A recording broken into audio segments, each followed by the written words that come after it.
Olá, alunos do oitavo ano. Hoje, na semana 22, nós vamos falar sobre o período regencial, que vai de 1831 a 1840. Esse período regencial foi um período que fica entre o poder de Dom Pedro I e o poder de Dom Pedro II, ou seja, entre o primeiro reinado e o segundo reinado. Esse período ele vai durar, até o que a gente chama do golpe da maioridade, que foi quando Dom Pedro II chega aos 14 anos de idade. Ela foi dividida em várias, chamado regência. Nós tivemos a regência trina provisória, a regência trina permanente e duas regências unas. Vamos falar de cada uma. Regência trina provisória foi aquela regência que foi feita para poder definir as outras regências. Tanto é que ela fica pouco tempo, Ela fica 2 meses praticamente. Foi construída, Foi organizada por 3 pessoas do poder, Senador Vergueiro, Carneiro de Campos e Francisco Lima e Silva. Eles continuaram com a Constituição de 1824, anistiaram os presos políticos, quer dizer, quem estava preso em outro país, eles podiam voltar.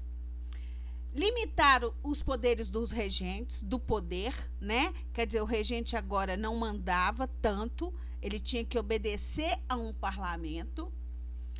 Reintegrou o Ministério dos Brasileiros, que lá atrás, quando Dom Pedro I saiu do poder, ele acabou com o Ministério dos Brasileiros e expulsou todo e qualquer estrangeiro do Exército Brasileiro. Isso foi o que a regência trina fez, quer dizer, a regência trina provisória fez em 2 meses.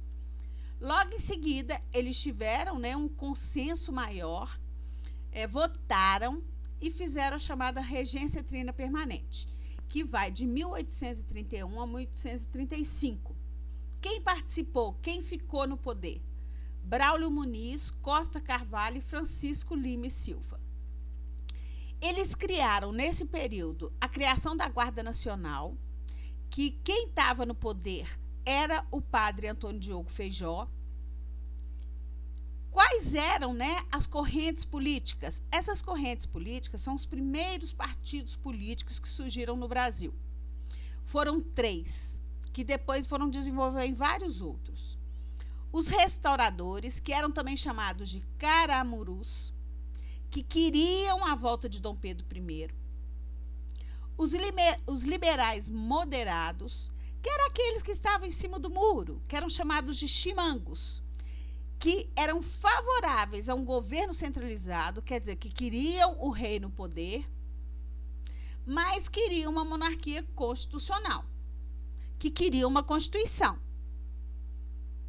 E tinha os liberais exaltados, que eram aqueles que queriam a república, que não queriam de jeito nenhum que Dom Pedro voltasse para o poder, que eram chamados de farroupilhas ou jurujubas. Que eram aqueles que queriam república.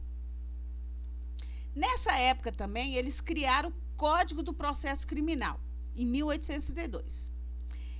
Criaram o Ato Adicional de 1834, que nesse ato adicional criava-se a autonomia das províncias, quer dizer, cada estado, que era chamado de província na época, poderia ter a sua lei, tá? Criaram as assembleias legislativas, que a gente tem até hoje, suspensão do Conselho do Estado, que era justamente porque para aumentar a autonomia, e criação do município neutro do Rio de Janeiro, quer dizer, como capital, tá? Como se fosse hoje Brasília. Só que aí, essa regência trina, cada um queria mandar mais do que o outro. E aí eles resolveram fazer uma regência una. Só que nessa regência una começou a surgir outros partidos políticos, que no caso foi o liberal e o conservador. primeira regência una, que foi quem entrou no poder, quem foi colocado no poder, foi o padre Antônio Diogo Feijó, que foi quem criou a Guarda Nacional. Ele fica de 35 a 37. Ele fazia parte do Partido Liberal, que queria mudança, que queria uma república. Nesse período, houve uma divisão do Partido dos Liberais Moderados, que era esse aqui. Esse partido, né, o Liberal Moderado, ele foi dividido e uma parte foi para o Restaurador e outra para o Exaltado. E aí eles vão formar dois outros partidos, que é o Partido Regressista e o Partido Progressista, ou chamado Partido Liberal e Partido Conservador.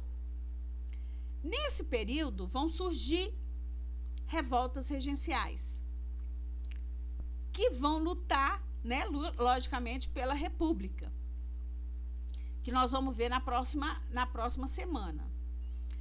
Tanto é que uma dessas revoltas regenciais, né, a Farroupilha, eles falaram que o Feijó apoiou, ajudou, não tentou combater, e aí, por isso, né, o Feijó acabou renunciando para não ser colocado como se ele não tivesse defendido. Ele preferiu renunciar.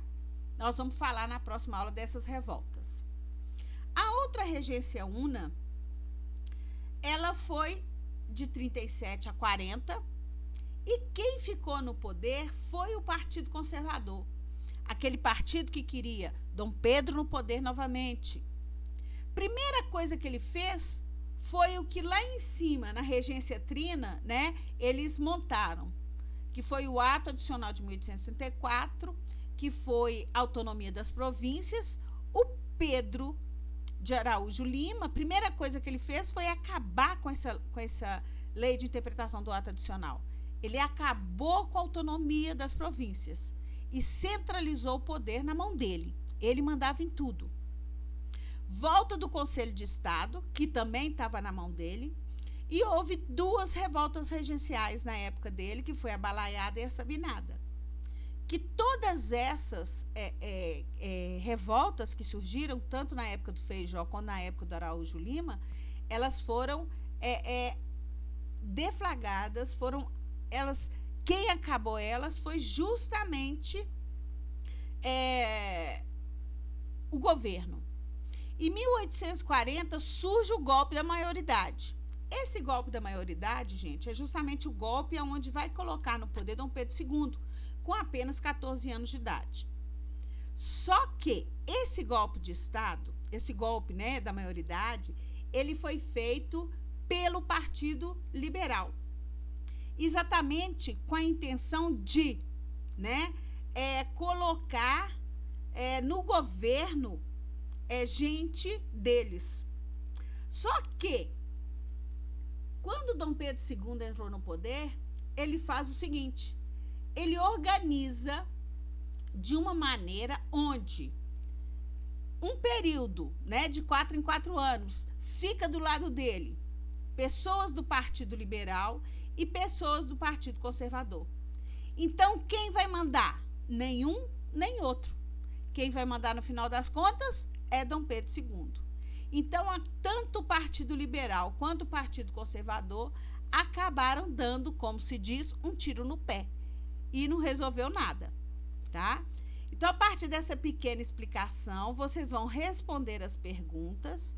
Se tiver necessidade, procurar o material de referência e até o livro de vocês. E até a próxima.